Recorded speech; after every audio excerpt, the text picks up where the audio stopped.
So, good morning po sa ating lahat, no? Magandang umaga, magandang tanghali, at magandang gabi po sa lahat. Yan po. So, habang nagpapapicture kaming lahat dyan ng mga kapatid at dalawa naming pamangkin, no? Busy din ako sa kakabideo kasi naalala ko yung time na yan, mga lode, yung lugar na yan, dyan kami talaga ang nakatira at ang aming maliit na kubo or ang aming bahay, mga lode, napakahirap talaga namin nung panahon, no? Maliban na sa aking mga pinsan ngayon na nananatili dyan sa lugar na yan ay talagang umaangat din ang kanilang mga buhay. At naalala ko noong mga panahon mga lode, diyan ako nag-garden, diyan ako maakyat ang mga niyog para pangbaon lang po at umakyat po ako para makuha po yung niyog para may pangbaon at pampamasahe na. Pamasahe at baon sa school mga lode. Sobra talagang hirap dahil nga ako ang panganay sa lahat, bali 7 kami. Yung papa ko noon, siyempre, maliit pa yung mga kapatid ko. At siyempre naman po, dahil kahit mga babae po, kami marunong po kami magdiskarte, mag-ani ng palay, ng mga tinatawag sa amin na isubing, no? Yung mga ganyan.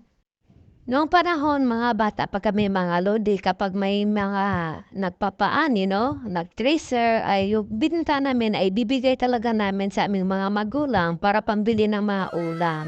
Kaya binalikan namin yan na lugar mga lodi kasi yung kapatid ko naka-black na nag-iisang lalaki, maliit pa siya, umalis kami dyan, nasa 13 years old pa po. Ngayon, nasa 40 na siya, kaya na-miss niya ang lugar. Kahit gaano kahirap ang buhay noong panahon mga lodi, buhay na buhay naman kami pero yung sakto lang talaga. Pero sa ngayon mga lodi, kahit ganito ang buhay natin, alam natin kung paano natin i-diskarte ang lahat ng bagay para kumita lang tayo mga lodi. At ito pa po, na-miss talaga namin ang ating mga kapatid ko, sinusurbe namin ang lugar na yan kasi dyan noong panahon. Nung panahon ng mga bata pa po kami, diyan kami naglalaro, no? Takbuhan at diyan kami mismo, siyempre naman po dahil mga bata pa kami at alam naman natin. At minsan na nga hindi natin makakalimutan kung saan po tayo nanggagaling o pinanggalingan po natin dahil mamimiss po natin talaga. Yan po ang bahay ng aming mga pinsan. Talagang sila dito ay pinayaman ni Lord, no? Ayan, ang pinsan ko, dahil gali siya naglalaba, dahil dumating kami, tumikil po ang aking pinsan.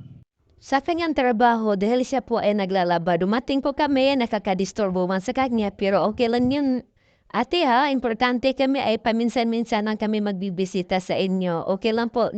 At dito po kami kumuha ng buko, no? Dahil si Manay Iser po ay at mayroon ding ginagawa. So, dalawa po silang mag-asawa talaga tinigil po nila ang kanilang trabaho dahil dumating po ang mga persons, mga lodi. Hintayin ninyo po ang iba pang kabanata. Ayan, marami pong salamat sa inyong lahat sa panonood. God bless.